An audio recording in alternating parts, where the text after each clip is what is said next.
É um Jesus que aceita você independente da cor da sua pele. É um Jesus que aceita você independente do seu passado. Você pode morar em um bom condomínio, ou você pode morar em uma casa alugada. Jesus ama você da mesma forma. E Jesus recebe você, Jesus ama você, e Ele quer salvar você. Da mesma maneira que Ele aceitou e recebeu Zaqueu, Ele aceitou e recebeu Bartimeu. Amém? Isso me alegra. Porque você tem duas pessoas de dois nichos diferentes, mas que precisam do mesmo remédio, precisam do mesmo Cristo e são recebidos por Jesus. Amém? Eu não conheço você ainda, eu conheço alguns de vocês, e não sei de qual desses nichos você faz parte, de qual desses grupos você faz parte. Eu sei de uma coisa: Jesus aceita você, independente da sua escolaridade, independente da sua condição financeira. Essa é a primeira mensagem que a gente observa logo só na disposição da estrutura da mensagem. Agora vamos para a mensagem. Capítulo 19, verso 1.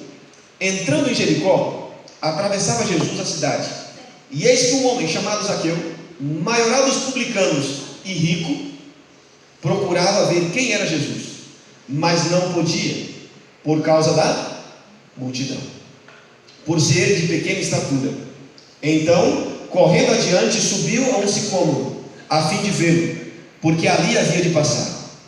Quando Jesus chegou àquele lugar, olhando para cima, disse-lhe: Zaqueu, desce depressa, pois me convém ficar hoje em tua casa. E ele desceu a toda pressa, e o recebeu com... Todos os que viram isto murmuravam, dizendo que ele se hospedara com um homem pecador. Entre mentes, Zaqueu se levantou e disse ao Senhor: Senhor, resolvo dar aos pobres a metade dos meus, e se em alguma coisa tenho defraudado alguém, restituo 4 vezes. O que o outro rico rejeitou dar? Os seus bens aos... E o que este aqui está fazendo? Percebe a conexão? Um rejeitou dar os seus bens para quem? Para os pobres. E este aqui, Jesus não pediu para ele dar, mas ele disse o quê? Ele quis dar. Então Jesus lhe disse: hoje houve salvação nesta casa, porque também este é filho de quem? Este também é filho de Abraão. Porque o Filho do Homem veio buscar e salvar o perdido. Esta é a nossa mensagem de hoje. Esta é a história. Tem alguns detalhes interessantes. Primeira coisa é o personagem Zaqueu. Primeira coisa que nos apresenta, fala sobre o seu trabalho. Quem era Zaqueu? Vai dizer que ele era o maioral dos publicanos. O que era um publicano nos dias de Cristo? Olhando pelo âmbito espiritual, eram aqueles que eram rejeitados pelo sistema judaico religioso daqueles dias. Por quê? Porque um publicano não podia ser testemunha, um publicano não podia ser membro do Sinédrio, e se ele fosse membro do Sinédrio e ele passasse a ser um publicano, ele era excluído do Sinédrio, e ele perdia o acesso à sinagoga, e também a sua família era malquista e vista pela sociedade religiosa daqueles dias. Isso era um publicano. Rapidamente. Mas o que de fato um publicano fazia? Ele cobrava impostos. E um publicano normalmente ele era um judeu a serviço de Roma. Então, para um judeu, um publicano era alguém que tinha se vendido ao sistema, era um elo de uma corrente maior que usava a posição e a facilidade para extorquir as pessoas e para ficarem ricas. Isso era um publicano, a grosso modo, de maneira rápida, era um publicano.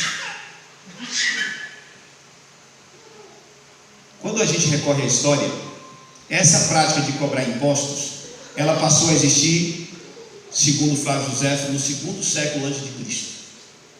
E eles cobravam impostos de várias coisas, mercadorias. Jericó era a cidade dos sacerdotes, mas também era a cidade onde Herodes tinha a sua casa de verão. Jericó era conhecida como a cidade das palmeiras. Então lá eles produziam um bálsamo caríssimo. Era por conta disso que ali, quem é que morava ali? O maioral dos publicanos. Então, se tinha uma cidade onde eles podiam angariar fundos em grande quantidade, qual era a cidade? Jericó. Jericó ficava a cerca de 28 quilômetros de Jerusalém. Era a última cidade, antes de chegar em Jerusalém, era a última cidade. E é por isso que quando você olha para a história de Bartimeu, só uma curiosidade: por que tinha várias pessoas no caminho? Porque era a última ceia. Na verdade, era a Páscoa, na verdade, né? Então, Jesus estava subindo. Se você olhar um pouquinho em Lucas, nos versos anteriores, Jesus estava subindo para Jerusalém para cear a Páscoa, a última Páscoa que ele cearia antes da cruz. E todo judeu acima de 12 anos tinha a obrigação de participar da Páscoa. É por isso que quando você lê a história de Bartimeu, tem uma multidão de pessoas também indo. E esta multidão está atrapalhando Zaqueu de se aproximar e ver quem era Jesus. É interessante, eu gosto da figura de Zaqueu, porque Zaqueu não é alguém omisso, ou não é alguém que aceita a derrota ou as impossibilidades com facilidade. Ele tinha as suas limitações, a estatura, tinha a limitação, tinha as multidões, mas ele não aceitou essas dificuldades, porque ele era um homem de visão. Ele viu que ele não conseguia passar pela multidão, ele viu que a sua estatura não ajudava, então ele montou uma estratégia, ele correu na frente, subiu no ar. Então é alguém que pensa, é alguém que tem capacidade de visão, de antever as coisas. E ele imaginou, se a multidão está aglomerando nessa direção, Jesus deve passar lá, então eu vou correr na frente, eu vou ficar em um ponto estratégico. Agora, aparentemente, quem é que estava procurando quem? Jesus estava procurando Zaqueu, ou era Zaqueu que estava procurando Jesus? Quem procurava quem na história? Quando a gente faz a leitura, diz que ele procurava ver quem era Jesus. Então, se você ler apenas essa parte, fica notório que é Zaqueu que está procurando ver Jesus. Tem algumas coisas que me intrigam nessa história, já que nós iremos fazer as considerações e extrair algumas lições, mas algumas coisas. Primeira delas, ele não estava procurando ver do que Jesus era capaz de fazer, porque você já reparou que tem muita gente que quer ver do que Jesus é capaz de fazer. Minha esposa está enferma, então Jesus, olha, se o senhor tem poder mesmo para curar, então cura. Se o senhor curar, eu te sirvo. Se o senhor tem poder mesmo, então abre uma porta de emprego para o meu filho. Se o senhor tem poder mesmo e abrir uma porta de emprego, então eu me coloco nas suas mãos, e eu acredito que o senhor se importa com a minha família. Ele não queria ver do que Jesus era capaz de fazer. Ele também não queria ouvir um discurso de Jesus. Qual era a capacidade intelectual de discorrer sobre temas teológicos? Ele também não queria saber disso. O que ele queria saber? Ele queria ver quem é, não o que ele era capaz de fazer, e nem a sua capacidade cognitiva para organizar ideias no seu discurso. Ele queria ver quem era Jesus. Ele queria ter contato com a pessoa de Jesus, não com aquilo que ele poderia proporcionar a ele. Embora ele tivesse uma vida moral duvidosa e questionável, as suas intenções são louváveis. Porque tem muita gente que se aproxima de Jesus, até está se aproximando de Cristo, mas as intenções não são dignas da aproximação, porque tem outras intenções, tem outras motivações por detrás.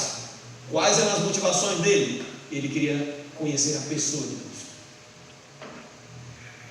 Agora eu gostaria de pensar com você em algumas lições para a gente extrair dessa história e a gente poder colocar em prática na nossa vida diária.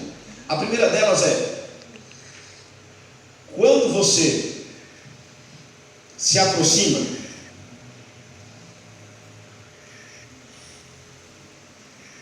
quando Jesus vem ao nosso encontro, Ele sabe quem nós somos.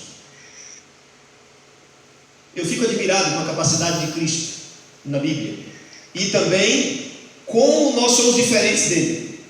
Porque observe um detalhe: Jesus vai até aquele local, e quando ele chega ali, aparentemente Zaqueu está lá em cima, e Jesus não sabe onde ele está, Mas Jesus chega debaixo da árvore e ele olha para cima e fala assim: ô Zaqueu. Ele não fala assim: ô irmão, ô jovem, ô varão, ô mancebo, desce daí.